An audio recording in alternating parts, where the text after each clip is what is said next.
amazed. Not really. I'm so pleased so many people showed up. This is incredible.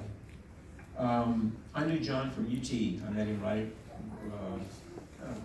right after he started, and I've been there a while. And I was at a meeting, and John was there. I didn't even know who he was. And we were discussing, some of the UT colleagues will know this, there was a discussion about burnout and how we could deal with stress. And, you know, there was long conversations about maybe we could do this or put on programs. And from the back of the room, I heard, "Have you tried Ouzo?" That was John. And, you know, right when I heard that, I said, "I want to know that guy." I did. I got to know him very well. John, you know, I know I would not be the person I am today without John. He, you know, he pushed me to do things that I was maybe afraid to do or wouldn't have done without him. He didn't say it necessarily, but he did these great things. You all know, he wrote a book and he did art, and he did stand-up comedy, and he did all these things. And so I was so inspired by all the things that he did. It pushed me to do some of the things that I did in my life. John had a great sense of humor, as you all know. I remember one time we were at a retirement gathering for someone that I knew from the university.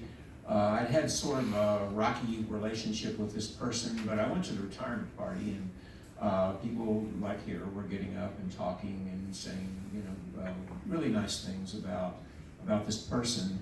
And from the back of the room, I was not planning on saying anything because I didn't know that I could say anything positive.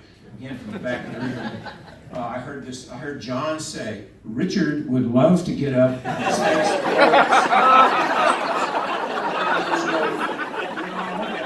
never got him for that one.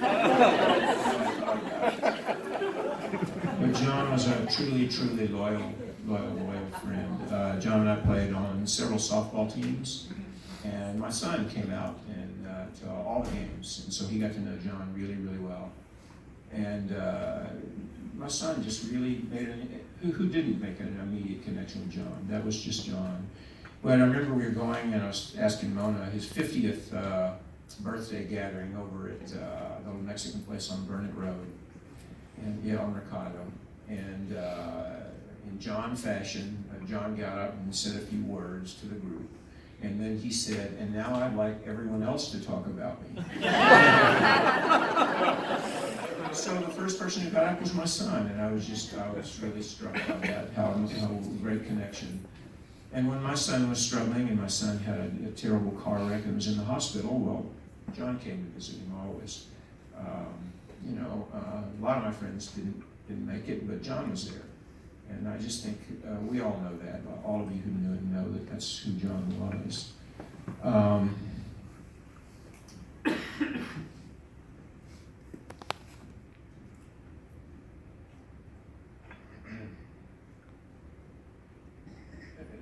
Everyone said what I think we all feel. I just feel incredibly fortunate to have known John. I loved him deeply. I think he knew that. In fact, I think somebody mentioned later in life, he was always telling me how much he cared about me. And, you know, that was huge, huge. You know, we always wonder, you know, I feel so close to him. Does he feel the same thing? And he always hugged me and told me how much he loved me. But I just feel incredibly fortunate to have known John and to know Mona and Rosa and their family. And it's been just an honor and a privilege. And he's not here, but he's here.